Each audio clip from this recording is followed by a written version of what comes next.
Spin Magazine, 2002. Do you regret some of the things you've told the press, especially since those seem to be the main things everyone wants to ask you about? In the end, 20 years from now, the only thing that matters about any band is if the music was good. But why do you still tell people your siblings? We've given up. People can say whatever they want at this point. It never mattered to us. We were never trying to create this. But at every single conceit, you refer to Meg as your sister. However, your marriage certificate was published in Entertainment Weekly. I didn't see any signature on that certificate. It certainly didn't look real to me. But why would people try to portray you as previously married? Because America loves gossip. But couldn't you just end the gossip by telling the truth? No, the gossip is what everybody wants. If I told you that Meg is my cousin and that she has always been my cousin and I could prove it, people would say that's a lie too. People won't believe the truth, and the reason we don't want to talk about this is because it perpetuates the idea that we were trying to do this all on purpose. If we had wanted to fool people, we would have come up with a story a lot crazier than this. You're asserting that the marriage certificate is fake, and all your friends who say you're divorced are all fucking with you. What an odd thing to say.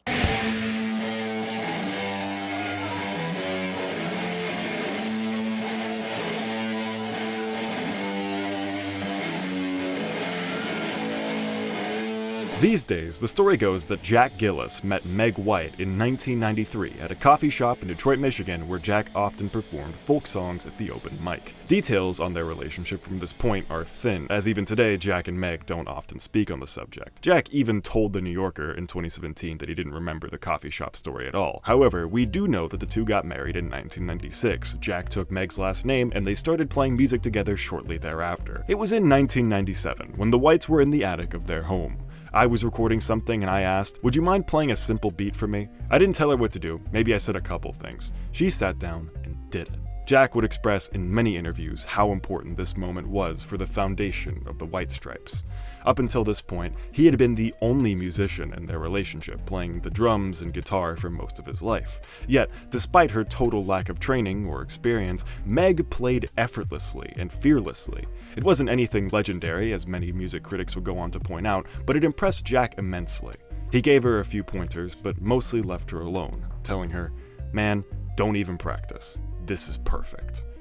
But you know what isn't perfect? Privacy on the internet. That is, without this video's sponsor, Atlas VPN, of course. I know it's been a while since you've seen my face, but I thought it'd be wise to make this part a little more personal. Atlas is the best VPN deal on the market. It's a digital tool that hides your location and encrypts your data whenever you're online. Just connect to one of Atlas's many servers and kablamo, your IP and DNS address are safe and sound. Not only that, but Atlas has a plethora of extra features, like the ability to connect to servers in numerous other countries. I personally use this to watch The Office on Netflix, where it belongs, by connecting to a UK server. But really, with Atlas VPN, the sky's the limit. The best part is, with the link in the description and pinned comment below, you can get Atlas VPN for just $1.83 per month, plus 3 months extra, and a 30-day money-back guarantee. However, incredible deals like this don't come often, so be quick, as it's a limited time offer. Grab Atlas's spectacular summer deal now for just $1.83 per month, plus 3 months extra, with the link in the description. Thanks again to Atlas VPN. Now back to the video.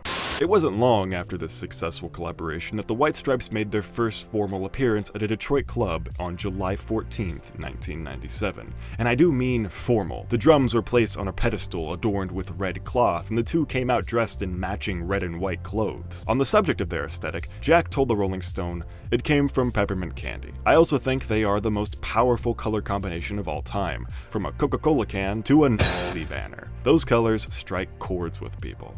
And strike chords they did, though not entirely good ones. Most of the crowd coincidentally stepped out as soon as they came up on stage. However, one man stuck around, Dave Buick, who was impressed by their distinct style. Beyond the obvious visual aspect, the White Stripes already had a sound that would enthrall critics for decades. Stereogum would go on to describe it as deeply familiar but utterly peculiar. It combined all the strongest aspects of garage rock with the blues and country music that Jack had grown up on. on. Dave was just the first to see that. He caught another show a few months later and offered to cover the cost of recording a vinyl single for the band. This act of kindness from a new friend marked the beginning of a gradual growth period. The Stripes recorded 2 singles, then an album in 1999. This self-titled debut garnered the band lots of acclaim and attention in Detroit's underground rock scene, but it would be their next outing that really turned heads. De Stijl, named after the Dutch art movement of the early 20th century, saw the White Stripes embrace the limitations that came with recording out of their living room. It was a natural evolution from the band's debut that introduced an interesting era. Privately, it was released just months after the Whites had gotten divorced. But more publicly, the album garnered the White Stripes more attention than the average indie band. I remember each show getting more and more packed. It usually took a lot to sell out the Magic Stick, like a New Year's Eve gig. It's very rare that even the best local bands sell that place out, but they did that several times. This, along with a few interviews from local publications, was enough for those in Detroit's underground scene to utterly reject them. NPR summarized it well. In Detroit, they were mocked, then beloved, then rejected for being too big, all before they had anything like real fame. They emerged out of that small time behind the music cycle intact, fortified, extra committed to the ideals that brought them there. So, what were those ideals? Well, if you read any interview with Jack White from really any time, you'd hear the same few words repeated over and over. Rawness, simplicity, freedom, liberation. The whole idea of the White Stripes was to break away the excess. They made music for the love of music, and they only worked to make it as authentically as possible. With a mindset like that, it wasn't long until the rest of the world caught wind of what they were making. Their third studio album, White Blood Cells, would be their breakthrough hit, first finding its audience on British airwaves when a radio DJ found a vinyl of it in a Dutch record shop. It wasn't long after that when the band signed a deal with V2 Records, got a spot on MTV, reprinted White Blood Cells, and sold nearly 700,000 copies. Seemingly all at once, the band went from relative obscurity to global recognition. Yet, somehow, as their world grew wider than ever, all their problems still stemmed from one city. The Detroit Star, March 30th, 2001. Though it has been widely reported that the band, Jack 25 and Meg 26, are brothers and sister, they are actually former husband and wife, divorced since March 2000, according to Oakland County Circuit Court records. Okay. Now that we have a basic understanding of the band's history up until this point, it's time to address the elephant in the room. This whole time, the White Stripes were claiming to be siblings. I don't mean since their first television appearance, or since their divorce, or even since their first album. I mean from the beginning. At the very least, in 1998, when nobody outside of a couple dozen Detroiters knew who they were, and Jack opened a concert like this. We're the White Stripes from Southwest Detroit, and we're very happy to see you very much. This is my little sister Meg White on the drums, and we'll play a little song for you that we learned the other day. From that point on, the idea that the Whites were siblings spread less like a rumor and more like a fact. Reputable outlets like Rolling Stone and The New Yorker all published articles casually mentioning the detail. And why not? At this point, questioning their parentage would have been like questioning their ethnicity. Weird. It would have been weird. That was until the Detroit Star leaked the true nature of their relationship, and suddenly a fun fact turned into the central piece of every interview. Yet, for whatever reason, the White Stripes never dropped the act. That insane interview from the top of the video, that was in 2002, a full year after the publication of their marriage certificate. So, I'm sure you can imagine how complicated the situation was for an average fan at the time. The internet was slow, magazines were slower, trusted sources flip-flopped back and forth, while Jack still called Meg his sister on stage.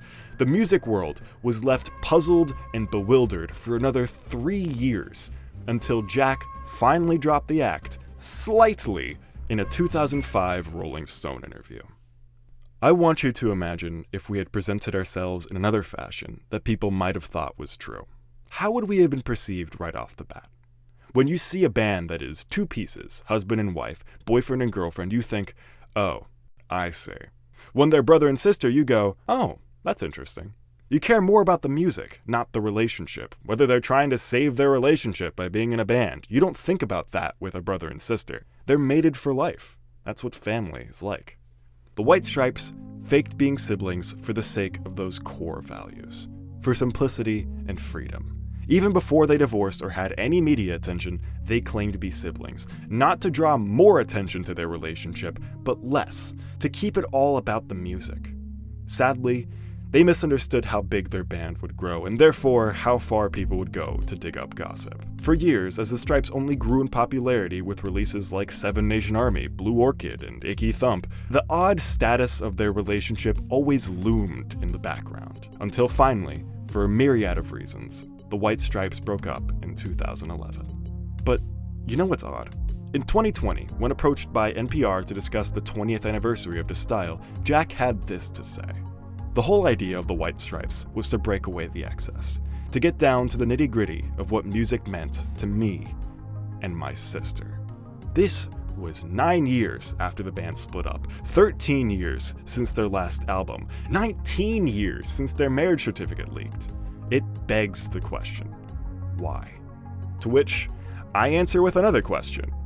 What if it wasn't a trick? I mentioned earlier how Jack told The New Yorker that he had no memory of the coffee shop story, instead saying Meg was just always there.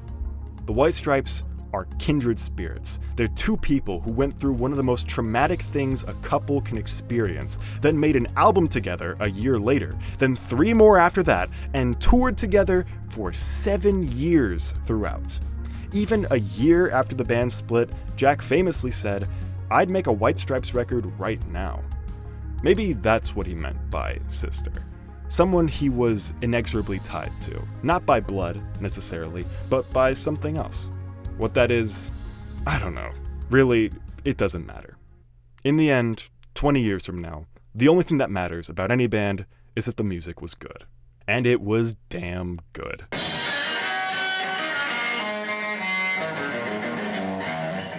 If you liked the video, like the video. If you like me, subscribe and leave a comment and other stuff. I make more videos, so you should watch those videos. Goodbye. That's good. I'm gonna say that in all my videos now.